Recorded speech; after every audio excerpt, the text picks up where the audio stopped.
Welcome back to High Stakes. Today, we will be discussing the following matches that is happening on Thursday, September 28th, 2023. We will be providing our team, total, and prop picks for the day. Before we get started, please remember to subscribe to our channel and turn on notifications so you don't miss any of our videos. If you want access to our premium picks, you can check out our Patreon page. You can find the link to our Patreon page in the description and comment section below. Middle Tennessee State versus Western Kentucky. Middle Tennessee State Blue Raiders plus 5.5 points. The 1-3 record for Middle Tennessee State looks underwhelming at the surface level, but once you factor in who they've played, it's way more understandable. Rick Stockstill's apparently not afraid to take on anyone in his 18th year at the helm, considering his 3 losses are to Alabama, 56-7, Missouri, 23-19, and a scrappy Colorado State team, 31-23. The lone win was a 35-14 victory over Murray State in Week 3. The Blue Raiders enter this game at 1-3 ATS, and the total has split 2-2 to the over and under. Nicholas Vattiato has been the man under centers for MTSU this season, and it has been a relatively fruitful start to the 2023 campaign.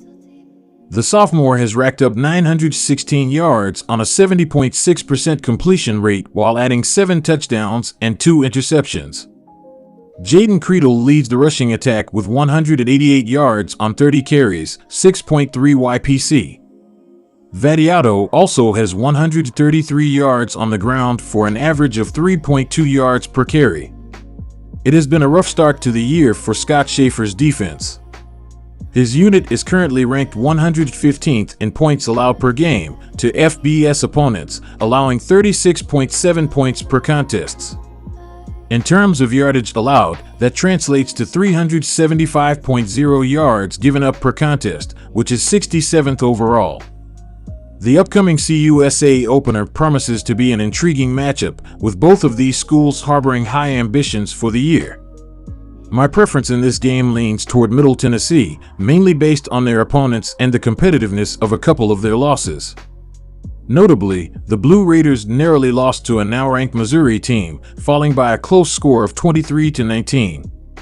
Additionally, they put up a respectable fight in their most recent game, a 31-23 loss to Colorado State, a reputable program from the Mountain West Conference. Given their ability to keep these games competitive, I anticipate a similar performance in this upcoming matchup, especially with Nicholas Vattiato leading the way. Vattiato, despite being just a sophomore, has demonstrated maturity and poise by throwing only 2 interceptions, minimizing the typical youthful mistakes. This is particularly impressive considering the quality of opponents they've faced. With an impressive season completion percentage of 70.6%, Vattiato is well positioned to exploit the weaknesses in the Western Kentucky defense, which currently ranks 132nd in yards allowed per game among FBS schools, conceding an average of 541.0 yards per contest. Consequently, Middle Tennessee may even emerge victorious in this game, as I expect Vattiato to excel and potentially dominate against the Hilltopper defense. Also take over 60.5 points. Western Kentucky jumped out to a 2-0 start to the 2023 season, but they dropped their last 2 matchups. So far, 5th-year head coach Tyson Helton's program has beaten South Florida 41-24 and Houston Christian 52-22, while dropping contests to Ohio State 63-10 and Troy 27-24. The Hilltoppers come into this CUSA opener at 2-2 ATS, and the total has gone 2-2 to the over.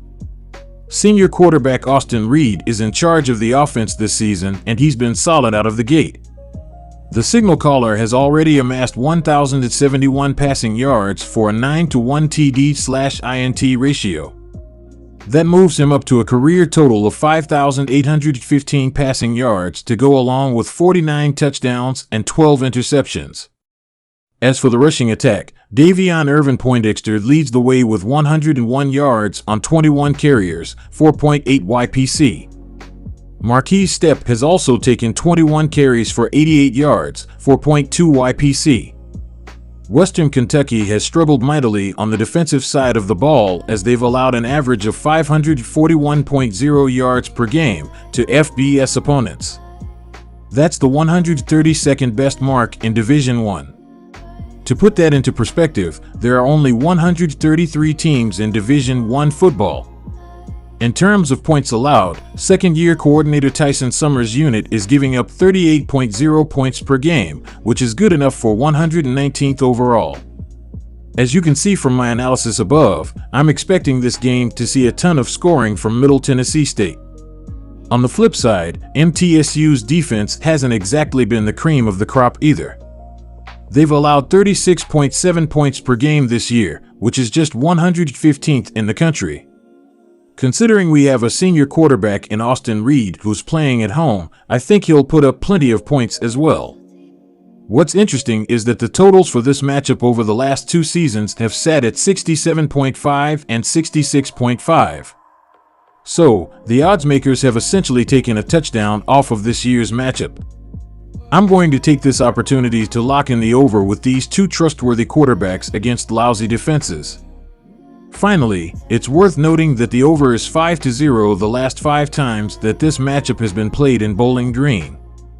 Let's sit back and enjoy a barnburner to open up Week 5. Temple vs. Tulsa.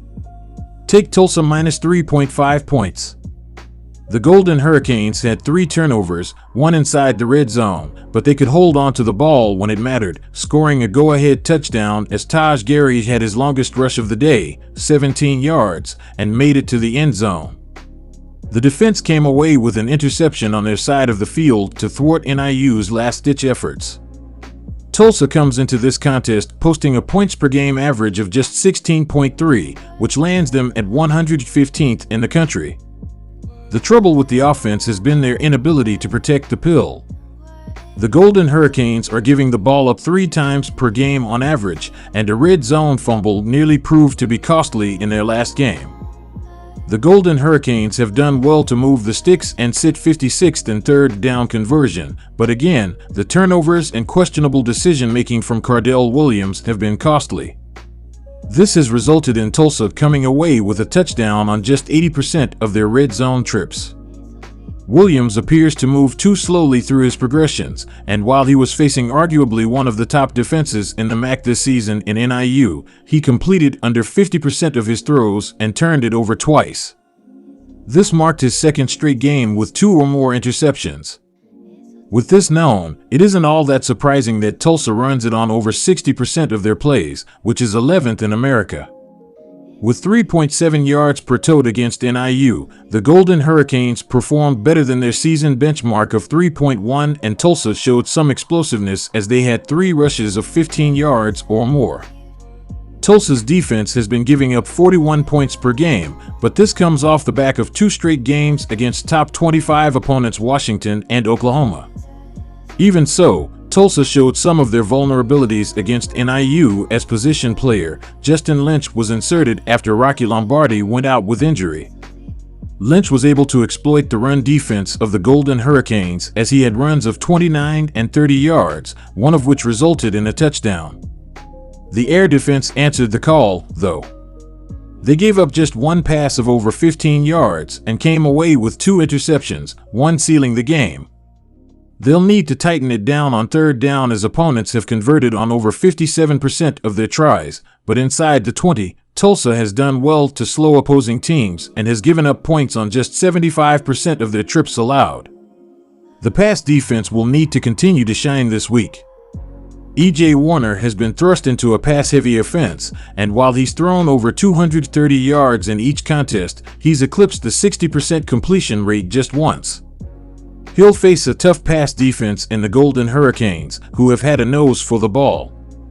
Tulsa and their run-centric approach should find success here as they'll not only be playing a softer defense, but a defense that just gave up over 300 yards on the ground.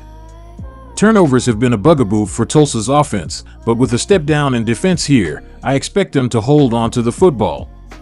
Take the Golden Hurricanes at home. Also take under 55.5 points. Temple gave up 543 yards to Miami while just managing 279 themselves. E.J. Warner was under center for the Owls, and he tossed for a score and 2 interceptions on his way to 240 yards. The ground game only mustered 11 total yards.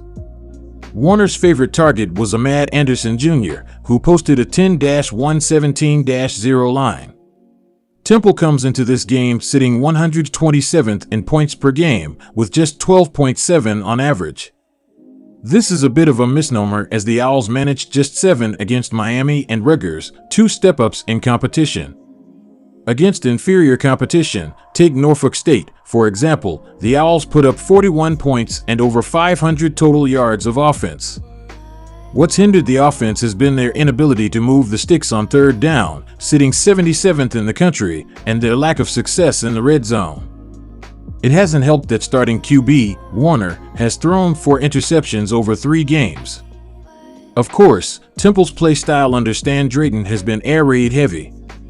Temple throws the ball 46 times per game, which is one of the highest rates in football. The ground attack, through Joquez Smith, hasn't been the most potent, though Smith is averaging 6.4 yards per tote. He was limited to 4 yards on 6 carries against Miami. Tulsa's pass defense is vulnerable, but the lack of ball security from Warner could end drives early here. On the defensive side of the ball, Temple's defense has been allowing upwards of 32 points per game. This has been largely due to the Owls giving up 6.4 yards per play. The ground defense has been suspect, and they allowed 5 players for Miami to break loose on runs over 15 yards. This was on the way to a total allowance of 323 yards on the ground. The tepid ground defense has allowed opposition to move the sticks on third downs at a rate of 42%. They haven't really tightened it up in the red zone, as foes are coming away with 6 on 92% of their trips inside the 20. While Temple hasn't been thrown on too often, they're holding opposing quarterbacks to under a 60% completion rate, but are allowing 8.3 yards per completion. The Owls couldn't really disrupt the passing game, but they got into the backfield 3 times to log tackles for loss. The ability to stop the ground attack will be key for the defense here. On paper, neither of these defenses looks great.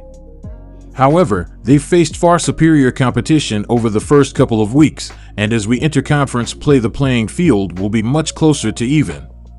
Temple has struggled mightily in the red zone, and Tulsa has found ways to get stops. Along with the tough red zone defense, Tulsa's defensive pride has been in defending the pass. With Tulsa showing some explosiveness on the ground, they should be able to move the sticks on their drives and keep the clock rolling. If Temple finds success through the air, it'll be via the short pitch and catch, as Tulsa has done well not giving up the deep ball. The under is the play here.